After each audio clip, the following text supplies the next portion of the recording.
Bonjour, aujourd'hui on va décortiquer ensemble une méthode vraiment puissante pour concevoir des systèmes d'information, Maryse. Et pour que ce soit bien concret, imaginez que je suis votre consultant. On va mettre de l'ordre ensemble dans la complexité de votre projet. Voilà la grande question. Imaginez un peu le tableau, une bibliothèque où le personnel est complètement sous l'eau. Personne ne sait vraiment qui a emprunté quel livre, l'inventaire est un cauchemar, bref, c'est le bazar. Notre mission, c'est de concevoir le système qui va remettre de l'ordre et de la clarté là-dedans. Bon, pour y arriver, pas question de foncer tête baissée. Il nous faut un plan d'attaque, une feuille de route. D'abord, on va bien identifier le problème. Ensuite, on découvre notre outil, Méris. Puis, on plonge dans sa logique pour voir comment, pas à pas, on arrive à une solution qui tient la route. Allez, on entre dans le vif du sujet. La toute première chose, et c'est la base de tout, c'est de bien comprendre pourquoi on a besoin d'un système. Quel est le vrai problème à résoudre? Si on revient à notre bibliothèque, les problèmes sont très concrets. Des livres qui disparaissent, un inventaire qui ne ressemble plus à rien, des files d'attente pour s'inscrire. Ce chaos, il a un coût, en temps, en argent et en service rendu. C'est précisément ça qu'on vient résoudre. Et la solution à ce chaos, ça porte un nom, un système d'information.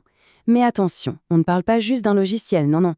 Un SI, c'est bien plus large. C'est l'organisation des données, bien sûr, mais aussi des gens qui les utilisent et des règles du jeu qui régissent le tout. C'est ça notre cible. Parfait.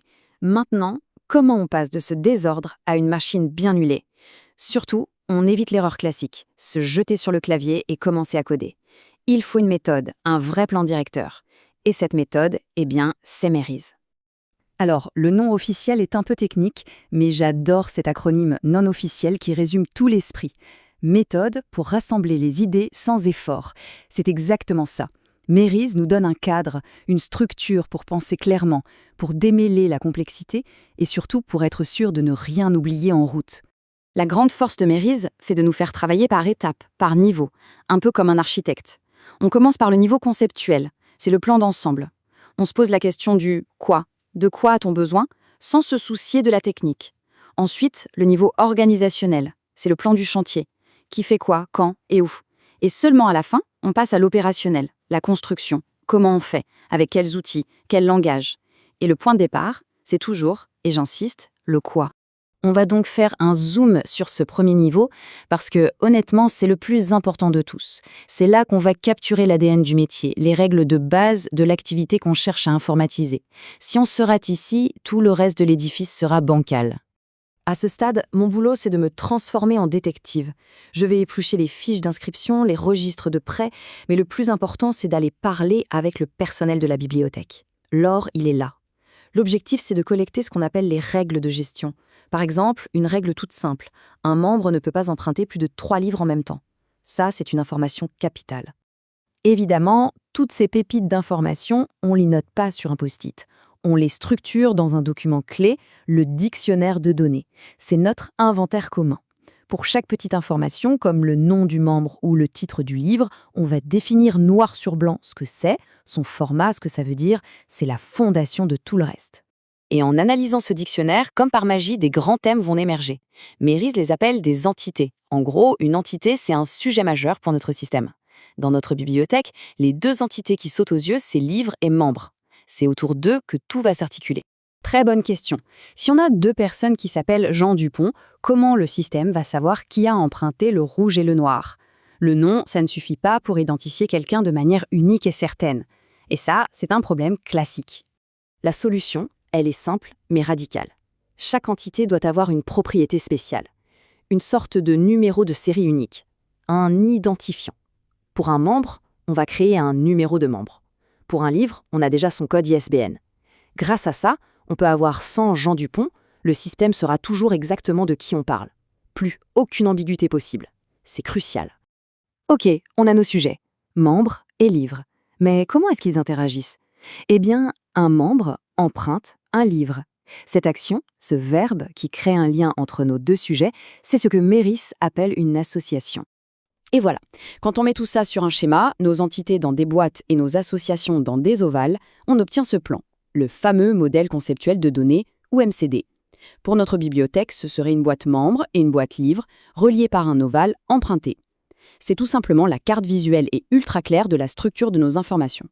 Attention, Là, on aborde un des points les plus importants, le vrai cœur de la philosophie Mérise. La méthode nous force à penser en permanence sur deux axes bien distincts. D'un côté, les données, ce qui est statique, et de l'autre, les traitements, tout ce qui est dynamique. Ce tableau résume absolument tout.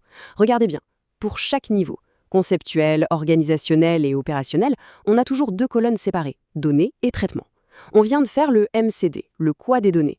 Eh bien, il a son jumeau, le MCT, le modèle conceptuel des traitements, qui décrit les processus, les actions. Et cette logique se décline à tous les étages. Le niveau organisationnel se demande qui fait quoi et où, et le niveau opérationnel s'occupe du comment technique. Cette séparation, c'est la clé de la clarté. Pour le dire encore plus simplement, les données, c'est les noms du système. Les membres, les livres, les auteurs. C'est la structure, le décor qui ne bouge pas trop. Les traitements, ce sont les verbes du système. Inscrire, emprunter, retourner. C'est l'action, la vie, le dynamisme du quotidien qui anime cette structure. Allez, dernière ligne droite. La grande question, c'est comment est-ce que tout ce travail de modélisation, qui peut paraître un peu abstrait, se transforme en un vrai logiciel qui fonctionne? Eh bien, c'est là que la magie opère. Tout découle logiquement des plans. Notre MCD, le plan des données, va servir de guide direct pour créer la base de données. C'est presque une traduction automatique. Et le MCT, le plan des actions, va nous aider à concevoir les écrans et les fonctionnalités. En partant d'un quoi solide et bien défini, on est sûr que le comment technique sera parfaitement aligné sur les besoins réels. Cette phrase résume tout. Un modèle n'est pas bon parce qu'il est techniquement parfait ou hyper complexe. Il est bon quand les futurs utilisateurs, le personnel de la bibliothèque, le regardent et se disent « oui, c'est exactement ça notre travail ». La validation par les gens du métier, c'est la seule vraie clé du succès. Alors, si on devait résumer en quelques points, Mérise, c'est avant tout un garde-fou qui nous empêche de nous perdre dans la complexité. C'est la sagesse de réfléchir avant d'agir. C'est cette discipline de séparer la structure de l'action pour mieux maîtriser les deux. Et au final, c'est un outil formidable pour construire des systèmes qui servent vraiment à quelque chose. Et pour finir, je vous laisse avec une question. Cette logique de Mérise, bien séparer les ressources qu'on a du plan d'action, ce n'est pas juste pour l'informatique. Quand on organise un événement, un déménagement ou n'importe quel projet, est-ce que cette distinction ne pourrait pas aider à y voir plus clair? C'est une piste à explorer. Merci beaucoup.